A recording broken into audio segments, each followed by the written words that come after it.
Basically میں یہی کہہ رہا تھا کہ یہ ہمارے لیے بڑا اچھا سورس آف انکم ہو سکتا ہے، اور strategically, economically and otherwise Gwadar port بڑی اہم ہے. اور جیسے میں نے کہا کہ جب سے گوادر پورٹ ہم نے بنانی شروع کی ہے، جب سے یہ ہمارے ہاں ریسٹلیسنس شروع کرا دی گئی ہے، لیکن میں سمجھتا ہوں کہ ایک وقت آئے گا ہمارے ہاں صوبہ بلوچستان میں بھی امن ہوگا، اور انشاءاللہ تعالیٰ یہ گوادر پورٹ چلے گی، اور پاکستان کی دوسری پورٹس بھی چلیں گی. ہم اور پورٹس بھی ڈیولپ کریں گے. یہ پاکستان کا عزم ہے، تہیہ ہے. ہم نے اپنے ملک کو ان ممالک کی صف میں لے کے آنا ہے جو کہ ترقی یافتہ ممالک ہیں، اور انشاءاللہ تعالیٰ ہم یہ کیپیبلٹی ہے اور ہم وہاں تک پہنچیں گے. اچھا، آج کل بدامنی کے ساتھ ساتھ ایک نیا سسٹم بن گیا بتہ مافیا، اس سلسلے میں آپ کیا کہیں گے؟ اس میں آپ لوگوں نے کیا کردار ادا کیا؟ جب بتہ مافیا، جب ایکسٹرنل فورسز سرگرم عمل ہے اس ملک کے اندر، تو لوکل جو ہماری جو گینگ وار قسم کے جو لوگ ہیں، گینگ وار کرنے والے، وہ بھی اس میں اپنا فائدہ اٹھا رہے ہیں. جیسا جہاں یہ بم بلاسٹ اور یہ بیرونی کوفتیں کر رہی ہیں اس ملک کے اندر، تو لوکل جو ہیں، لوکل جو لوگ ہیں جو اس پروفیشنل ہیں ان چیزوں میں، انہوں نے یہ بتہ مافیا وغیرہ کا جس کو آپ نام دے رہے ہیں، یہ کام شروع کیا ہوا ہے. ہم حکومت، پولیس، رینجرز سب کے ساتھ ہم تعاون کر رہے ہیں اور ان کو اپنی پرابلم سے آگاہ کر رہے ہیں، اور انشاءاللہ تعالیٰ مجھے امید ہے کہ اس میں کامیابی کچھ ہوئی بھی ہے اور بہتری آئی انشاءاللہ. اس کی کامیابی کچھ مجھے پتہ چلی، کورنگی ٹریڈنگ اسٹیٹ جو ہے آپ کا کاٹی، وہاں تو کافی حد تک اس سلسلے میں بہتری آ چکی ہے. تو ابھی مزید آپ کو گورنمنٹ سے کیا اس سلسلے میں ڈیمانڈ کی ہے؟ کیا چیمبر آف کامرس جو ہے وہ پورے کراچی کے اوپر ہمارا عمل دخل ہے. یہاں پر 7 انڈسٹریل زون ہیں، کاٹی ان میں ایک ہے جی، اور یہ سارے ہمارے ممبرز ہیں ماشاءاللہ، اور ہمارے بڑے کلوز لیزون ہے سب کے ساتھ، کیونکہ کراچی چیمبر آف کامرس ان سب کا ایک سینٹرل پلیٹ فارم ہے. اور ہماری کوشش ہے، ہم CPLC جو ہے اس کے ساتھ بھی ہمارے قریب کے روابط ہیں، اور جیسے ہی کوئی ایسے ہماری ٹریڈ اور انڈسٹری میں کوئی واقعہ ہوتا ہے، ہم CPLC، پولیس اور تمام جو ادارے ہیں ان کے ساتھ مل کے یہ کوشش کرتے ہیں مسائل کو حل کرنے کی. لیکن میں سمجھتا ہوں کہ اس میں کچھ حکومت کی کوتاہیاں ہیں. حکومت کو، پولیس کو، رینجرز کو بہتر طریقے سے اکوپ کرنا چاہیے، کیونکہ زیادہ تر جو کرائم ہو رہا ہے وہ سیل فون سے ہو رہا ہے، اور یہاں پر پولیس کے پاس سیل فون کو ڈیٹیکٹ کرنے کے لیے لوکیٹرز نہیں ہیں، نمبر کو لوکیٹ نہیں کر پاتی ہے پولیس. لہٰذا وہ اکوپمنٹ، وہ سہولیات رینجرز کو اور پولیس کو، حکومت کو دینی چاہیے. اس میں گورنمنٹ کی بہت بڑی کوتاہی ہے، اور گورنمنٹ کو یہ ریئلائز کرنا چاہیے کہ اس بڑے پیمانے پہ جو یہاں پر پرابلمس ہو رہی ہیں ان کو سالو کرنا بڑا آسان ہے اگر گورنمنٹ کی ول ہو. تو کچھ اس میں پولیٹیکل اینگلز بھی ہوتے ہیں، کچھ اور چیزیں بھی ہوتی ہیں، تو آہستہ آہستہ یہ عوام تک چیزیں آ رہی ہیں، اور میرے خیال میں عوام کا پریشر بڑھ رہا ہے. میں سمجھتا ہوں کہ حکومت ضرور ایک وقت آئے گا کہ اس طرف توجہ دے گی اور ان چیزوں میں بہتری آئے گی. اچھا، آج کل چونکہ الیکشن کا آج کل دورہ چل رہا ہے، تو اکثر ریلیز اور جلسے جلوس وغیرہ بھی کراچی میں ہی ہوتے ہیں، جس سے عموماً ڈسٹربنس ہو جاتی ہے، ٹریفک پرابلمس بھی آ جاتی ہے، اور بعض اوقات بدلنے کا بھی مسئلہ ہو جاتا ہے. اس سلسلے میں آپ کی کیا حکومت سے ڈیمانڈس ہوتی ہیں؟ ہماری حکومت سے ڈیمانڈ یہ ہے کہ چاہے وہ پولیٹیکل ریلیز ہوں، چاہے وہ اسٹرائکس ہوں، جیسے انگلینڈ میں آپ دیکھیں سارا کچھ ہائیڈ پارک میں ہوتا ہے. ایک علاقہ اس میں حکومت کو بتا دینا چاہیے کہ بھئی یہ علاقہ جیسے نشتر پارک ہے، کہ اگر آپ نے ریلیز نکالنی ہے آپ نشتر پارک میں نکالیں، آپ نے پولیٹیکل ایکٹیویٹیز کرنی ہے نشتر پارک میں کریں، یا کوئی اور ایسا علاقہ ہو جہاں کہ پورا شہر ڈسٹرب نہ ہو. کیونکہ آپ دیکھیے کہ کراچی شہر جب ایک دن بند ہوتا ہے اسٹرائک کی وجہ سے یا کسی بھی وجہ سے، تو اس شہر کا 14 ارب روپے کا نقصان ہوتا ہے. کراچی شہر جو ہے وہ پاکستان کی 98% پورٹ ایکٹیویٹیز ہینڈل کرتا ہے. کراچی شہر جو ہے اس پاکستان کے لیے 68% ٹیکس جنریٹ کرتا ہے. لہٰذا کراچی شہر کو ایک ڈفرینٹ ڈائمینشن میں دیکھنا چاہیے، حکومت کو ایک ڈفرینٹ پرسپیکٹو میں دیکھنا چاہیے، اور اسی طریقے سے کراچی شہر کو ڈیل بھی کرنا چاہیے، تاکہ ہماری جو بزنس ایکٹیویٹی ہے جو آلریڈی انرجی کی وجہ سے افیکٹ ہوئی ہوئی ہے وہ اور وجوہات سے زیادہ افیکٹ ہو. اچھا، ویسے تو تقریباً ایک جگہ مخصوص تقریباً ہو چکی ہے مزار قائد سے متصل گراؤنڈ، لیکن ایسا ہوتا ہے کہ اکثر بڑی جماعتوں کے جب جیسے جلوس وہاں پر ہوتے ہیں یا ریلیز ہوتی ہیں تو وہ تقریباً پورا شہر پھر بھی بند ہو ہی جاتا ہے. میں سمجھتا ہوں جی کہ میری یہ ذاتی رائے ہے، یہ میں چیمبر کے بحاف پہ نہیں بات کر رہا، یہ میری اپنی ذاتی رائے ہے. میں سمجھتا ہوں کہ قائد کے مزار پہ یہ چیزیں نہیں ہونی چاہیے، کیونکہ قائد اعظم کا مزار کا ایک تقدس ہے، وہ تقدس خراب نہیں ہونا چاہیے. میں خیال میں یہ ریلیز، یہ جلسے، یہ جلوس کسی اور مقام پہ ہونے چاہیے. تاکہ نہ تو شہر ڈسٹرب ہو اور جو پولیٹیکل پارٹیز یا جنہوں نے ایجیٹیٹ کرنا ہے جو طبقے وہ اپنا اظہار بھی کر لیں اور شہر ڈسٹرب بھی کریں. اچھا پولیٹیکل پارٹی سے میں کہوں گا کہ جیسے پولیٹیکل پارٹیز کے اوپر بھی الزام ہے بھتہ مافیا کا اور پھر جلسے جلوسوں کا معاملہ ہے. اس سلسلے میں آپ کا ان جماعتوں سے کوئی رابطہ ہوا ہے جو کراچی میں ایسے رکھتی ہے؟ لیکن یہ تو سوال آپ کو پولیٹیکل پارٹی سے کرنا چاہیے کہ ان کا بھتہ مافیا میں عمل دخل ہے یا نہیں ہے. مطلب آپ لوگوں کا کوئی رابطہ ہوا ہے اس سلسلے میں کوئی گفتگو ہوئی آپ کی؟ میں یہ سمجھتا ہوں کہ اس سلسلے میں ہم نے ایک شروعات کی ہے کہ ہم نے پولیٹیکل پارٹیز کے ٹاپ لیڈرز کو چیمبر میں مدعو کیا ہے. ہم کو چاہ رہے ہیں کہ آپ ہمیں اپنا روڈ میپ دیں کہ آپ پاکستان کی اکانومی کو کیسے ریوائو کرنا چاہتے ہیں, اور اگر جو پولیٹیکل پارٹی ہمیں بہتر پروپوزل دے گی ہم بزنس کمیونٹی کو کہیں گے کہ آئندہ الیکشن میں اس کے لیے ووٹنگ کریں کہ پاکستان کا اکنامک ریوائول کا بہتر روڈ میپ کس پولیٹیکل پارٹی کے پاس ہے لہٰذا اس کو فالو کیا جائے. تو we are working on it. ہم پولیٹیکل پارٹیز کو بلا رہے ہیں, ان کے لیڈرز کو ان سے ڈسکشنز کر رہے ہیں اور یہ پروسیس جاری ہے. بائی دا ٹائم کے الیکشنز آ جائیں ہم ان شاء اللہ تعالیٰ کوشش کر کے زیادہ سے زیادہ پولیٹیکل پارٹیز کے لیڈرز کو مل کے ان کو بتائیں گے کہ پاکستان کا اکنامک سینیریو کیا ہے, پاکستان کی ریکوائرمنٹ کیا ہے, پاکستان کی اسٹریٹجک اکنامک ریکوائرمنٹ کیا ہے, پاکستان کو انٹرنیشنل مارکیٹ میں ہماری پروڈکٹس کو ایکسیس دلوانا, ان کو پروڈکٹس کو مارکیٹ کرنے کا طریقہ کار کیا ہے, یہ ہم ڈسکس کرتے رہتے ہیں اور آئندہ بھی کریں گے. اچھا آج کل حکومت اور عدلیہ کے درمیان ایک محاذ آ رہی تھی جو فضا قائم ہو چکی ہے, اس سلسلے میں کاروباری جو طبقے ہیں ان کے اوپر کتنا اثر پڑا آپ کیا سمجھتے ہیں اس سلسلے میں کیا معاملہ ہے؟ میرا سبجیکٹ نہیں ہے کہ میں اس کے اوپر کوئی کمنٹس کروں کہ حکومت اور جوڈیشری میں محاذرائی جو ہے وہ کیا ہے یا کیا نہیں ہے, یہ میرا شعبہ نہیں ہے. میں پوچھ رہا ہوں کہ کاروباری طبقے کو اس سے کوئی نقصانات ہو رہے ہیں؟ بالکل نقصانات ہو رہے ہیں, کیونکہ جب بھی کسی ادارے کے اندر آپس میں دو اداروں میں ٹسل ہوتی ہے یا ٹینشن ہوتی ہے تو جو سب سے زیادہ طبقہ افیکٹ ہوتا ہے وہ کاروباری طبقہ ہے, کیونکہ ہمارا بزنس جو ہے وہ شیک ہونا شروع ہو جاتا ہے کہ شاید یہاں پر انسٹیبلٹی ہونے والی ہے, حکومت جانے والی ہے یا کوئی جوڈیشری کوئی ایسا اسٹیپ لینے والی ہے جس سے ڈیفینیٹلی مارکیٹ جو ہے وہ اپسیٹ ہو جاتی ہے اور ہماری جو ہے ٹریڈنگ ایکٹیویٹیز بزنس ایکٹیویٹیز خراب ہوتی ہیں. اچھا ابھی حالیہ حکومت سے اور وہ گزشتہ دور گزرے ہیں ان کے جو اقدامات تھے بزنس کمیٹی کے لیے اس سے آپ مطمئن ہیں؟ میں جی جو یہ حکومت ہے اس کے اقدامات سے میں مطمئن نہیں ہوں, اور جو اس سے پہلے حکومت گزری ہے میں سمجھتا ہوں کہ وہ پاکستان کی بدترین حکومت تھی. جو مشرف کا زمانہ تھا انہوں نے پاکستان کے کسی انسٹیٹیوٹ کو نہیں چھوڑا, ان سارے انسٹیٹیوٹ کو تباہ کر دی ہے, اور اس گورنمنٹ کے پاس بادشاہ سلامت کی پاورز تھی, جو ایک بادشاہ سلامت کو پاورز ہوتی ہیں, ساری پاورز تھی اس گورنمنٹ کے پاس, لیکن وہ انرجی کرائسس میں بڑھاؤ پیدا کر کے چلے گئے, انرجی کرائسس کو کم نہیں کیا انہوں نے. پچھلی گورنمنٹ کی میں بات کر رہا ہوں, جو آپ نے معاوضہ آپ نے کہا کہ ان کو کمپیریزن میں بتائیے, تو میں سمجھتا ہوں کہ جو وہ گورنمنٹ تھی وہ پاکستان کی بدترین گورنمنٹ تھی, اس لیے کہ اس نے پاکستان کی ترقی کے لیے اور خاص طور پر انرجی سیکٹر کے لیے اس گورنمنٹ نے کچھ نہیں کیا. اب آئیے اس گورنمنٹ پہ, میں سمجھتا ہوں کہ یہ گورنمنٹ بھی کافی حد تک فیل ہو گئی ہے انرجی سیکٹر کے اندر, کیونکہ دیکھیں ہمیں تو انرجی چاہیے, یہ انرجی ہنگری کنٹری ہے.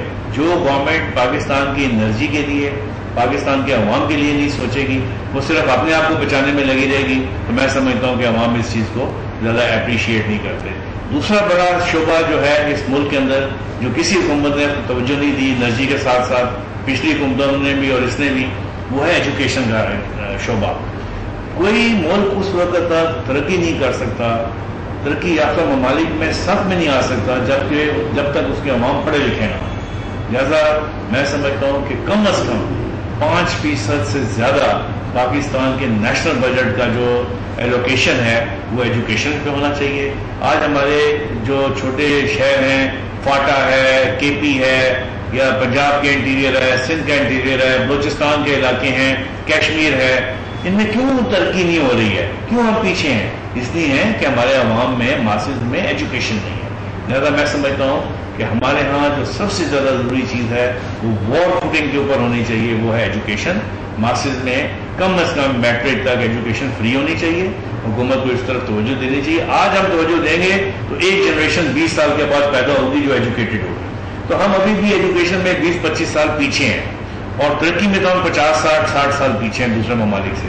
تو یہ ساری چیزیں سیمنٹینسلی ہمیں ان کے اوپر کام کرنا پڑے گا کسی حکومت کو کہ جو ایجوکیشن کو بھی دیکھے, انرجی کو بھی دیکھے, معاشی خوشحالی کو بھی دیکھے, اور اس قابل ہو حکومت, اس حکومت میں اتنا زیادہ پولیٹیکل ایکومن ہو کہ جو بیرونی ممالک ہمارے اوپر دوہرا اٹیک کر رہے ہیں ہماری اکانومی کو تباہ کرنے کے لیے اور ہمیں اسٹریٹجی کے لیے تباہ کرنے کے لیے, حکومت میں وہ پولیٹیکل ایکومن ہو کہ ان چیلنجز کو کاؤنٹر کرے اور پاکستان کو ان چیلنجز کو کاؤنٹر کرنے کے بعد باہر لے کے آئے ایک ترقی یافتہ ممالک کے ساتھ.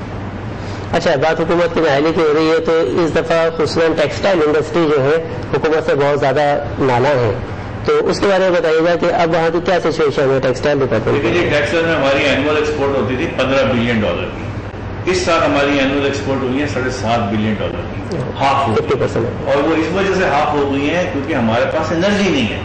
حکومت بیرونی ممالک کو یہ ریئلائز کرانے میں فیل ہو چکی ہے کہ ہمیں انرجی چاہیے, اور انرجی حاصل کرنے کا جو فیصلہ ہے وہ ہم نے کرنا ہے, باہر کے ممالک نے نہیں کرنا. جب بھی تو میں کہتا ہوں کہ میں نے جو حکومت کو ایک ریکویسٹ کی ہے کہ آپ انرجی سیکورٹی پلان لے کے آئیں, اس میں واضح طور پر بولیں کہ ہم نے 40% نیوکلیئر سے لینی ہے, واضح طور پر بولیں کہ ہم نے تھر کول کو جو دنیا کا سیکنڈ لارجسٹ کول ریزرو ہے 40% ہم نے کول سے لینی ہے, ایران سے گیس پائپ لائن لے کے آئیں تاکہ ہماری انڈسٹری کل ریوائو ہو جائے. اور یہی ٹیکسٹائل انڈسٹری جس کو گیس نہیں مل رہی ہے, جس کو بجلی نہیں مل رہی ہے, بیٹھتی چلی جا رہی ہے. الٹیمیٹلی نقصان کس کا ہے؟ پاکستان حکومت کا. حکومت کو ریونیو نہیں ملے گا, ریونیو نہیں ملے گا تو حکومت کے ادارے پراپرلی چل نہیں پائیں گے, عوام بیزار آ جائیں گے, لا اینڈ آرڈر سچویشن ہو جائے گی. دیکھیں, کسی معاشرے کو 3 چیزیں چاہیے ہوتی ہیں, اور وہ یہ 3 چیزیں ایک بیسک فنڈامنٹل رائٹ بھی ہے, اصول بھی ہے کہ کسی ترقی یافتہ ملک میں اور اس کے کاروباری طبقے کو 3 چیزیں چاہیے ہوتی ہیں. Number 1 energy, number 2 political stability, اور number 3 law and order situation. ہمارے پاس معاشرے میں یہ تینوں چیزیں نہیں. چلو, ان تینوں چیزوں کے اوپر ایک بریک کے بعد دوبارہ بات کرتے ہیں. ہمارے ساتھ رہیے گا ناظرین.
Welcome back.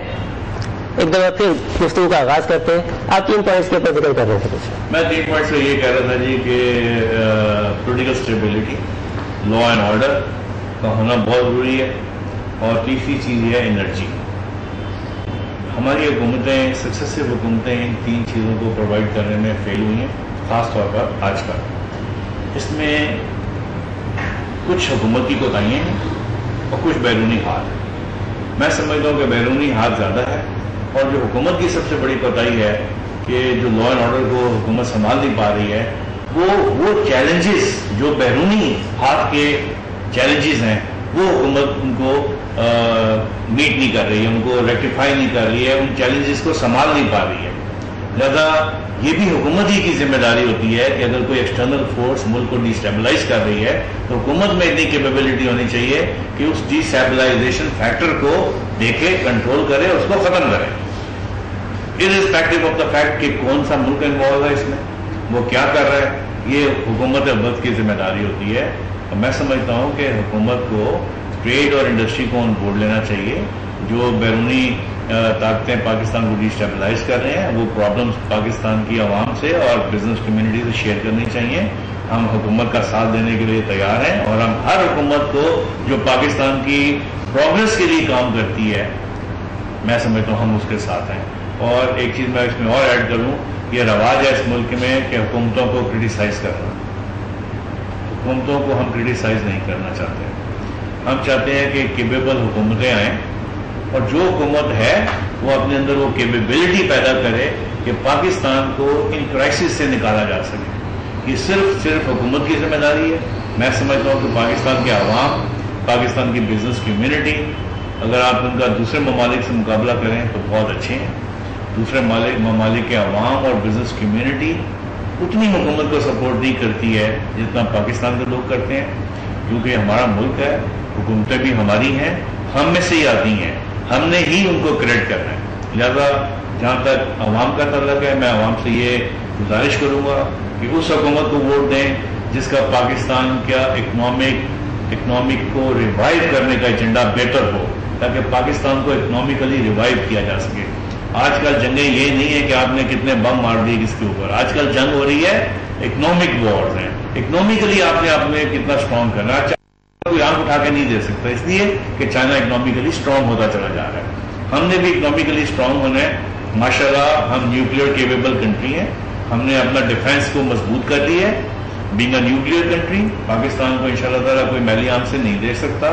ہماری افواج بھی ماشاءاللہ اس قابل ہے کہ پاکستان کی ٹیریٹوریل انٹیگریٹی، پاکستان کی سوورینٹی کو سنبھال سکیں. حکومتوں نے اور عوام نے اکنامکلی ملک کو اسٹرانگ کرنا اور اس کو آگے بڑھانا.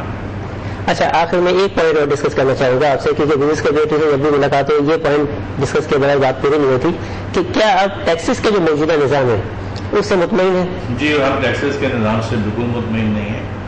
ہم حکومت کو مشورہ دیتے رہتے ہیں ٹائم ٹو ٹائم، اور ہمارا بیسک مشورہ حکومت کو یہ ہے کہ ٹیکس کا نظام جو ہے وہ فرسودہ ہو چکا ہے. کیونکہ جو ٹیکس دہندگان ہیں اس وقت، جو لوگ ٹیکس دیتے ہیں، بار بار انہی کے اوپر ٹیکس کو لادا چلا جاتا ہے.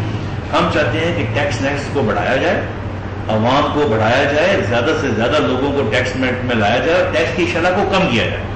اب 16% ٹیکس سیل ٹیکس ہے ہمارے ملک میں. اب 16% سیل ٹیکس بہت ہائی بن جاتا ہے. انکم ٹیکس کی بریکٹ بہت ہائی ہے. اس کو ریڈیوس کریں، سنگل ڈیجٹ میں لے کے آئیں. لوگ ڈرتے ہیں ٹیکس دینے سے. جب آپ سنگل ڈیجٹ میں سیلز ٹیکس کو اور انکم ٹیکس کو لے کے آئیں گے، لوگ بھاگے اپنے آپ کو ٹیکس میں رجسٹر کریں گے، اور حکومت کا ریونیو بھی بڑھ جائے گا، اور زیادہ سے زیادہ لوگ ٹیکس نیٹ میں آ جائیں گے. ہماری حکومت سے بہرحال یہ ریکویسٹ ہوتی ہے کہ جی آپ ٹیکس کی ریشو کو کم کریں، دوسرے ممالک کے برابر لے کے آئیں، اور ٹیکس نیٹ کو بڑا کریں. جیسے جیسے ٹیکس نیٹ بڑا ہوگا آپ میں اس میں بہتری آئے گی. تو موجودہ نظام جو ہے اس سے آپ مطمئن نہیں ہے، تو اس کے لیے آپ نے حکومت کو جو تجاویز دی ہیں اس کے اوپر کیا، اور ہم نے حکومت کی بہت سی کریکشنز کی ہیں. ہماری ریکویسٹ کے اوپر حکومت نے کافی ساری پالیسیز اور کافی سارے جو نوٹیفیکیشن ہیں یا ایسا ان کو چینج بھی کیا. اچھا، ایگریکلچر ٹیکس کے اوپر ہمارے مسئلے میں رہتا ہے، اس سلسلے میں آپ کیا کہیں گے؟ جی، اس میں ہماری بالکل کوئی دوسری رائے نہیں ہے. ہماری ایک ہی رائے ہے، اور وہ رائے یہ ہے کہ ایگریکلچرل ٹیکس جو ہے لگنا چاہیے. ایگریکلچر جو لوگ ہیں وہ پاکستان کے باہر سے نہیں آئے ہیں یا کوئی آسمان سے نہیں آئے ہوئے، ان کے اوپر اتنا ہی ٹیکس لگنا چاہیے جتنا پاکستان کے کسی اور شہری پہ لگتا ہے. اچھا، ہمارے چینل کے توسط سے آپ پاکستان کے عوام کو کچھ کہنا چاہیں گے؟ میں پاکستان کے عوام کو یہ کہنا چاہوں گا ایک چیز، کہ پاکستان کے عوام کو جو میری ریکویسٹ ہے کہ اپنے بچوں کو زیادہ سے زیادہ تعلیم دلوائیے. تعلیم کے بغیر کوئی ملک ترقی نہیں کر سکتا. تعلیم دلوائیے اور پاکستان کو پاکستان کے لیے کام کیجیے، پاکستان کی بہتری کے لیے کام کیجیے. آپ کی بہتری اپنے آپ ہو جائے. شکریہ. ابرار صاحب آپ کا بہت شکریہ، آپ نے اپنی قیمتی وقت سے ہمیں ٹائم دیا. ناظرین، کراچی چیمبر آف کامرس کے صدر جناب ابرار احمد صاحب سے گفتگو آپ نے سنی. پروگرام کے اختتام پہ ایک دفعہ پھر یہی بات دہراؤں گا کہ یہ ٹھیک ہے کہ پاکستان بہت سارے مسائل کا شکار ہے، بہت ساری مصیبتیں، بہت ساری پریشانیاں، بہت ساری بدامنیاں ہمارے ساتھ چمٹی ہوئی ہیں، لیکن ایسا ہرگز نہیں کہ ہم ان مسائل سے نکل نہیں سکتے، اور ایسا بھی نہیں کہ ہمارے لوگ اس سلسلے میں کوشش نہیں کر رہے. پروگرام کا وقت ختم ہو رہا ہے، اجازت دیجیے. اللہ حافظ.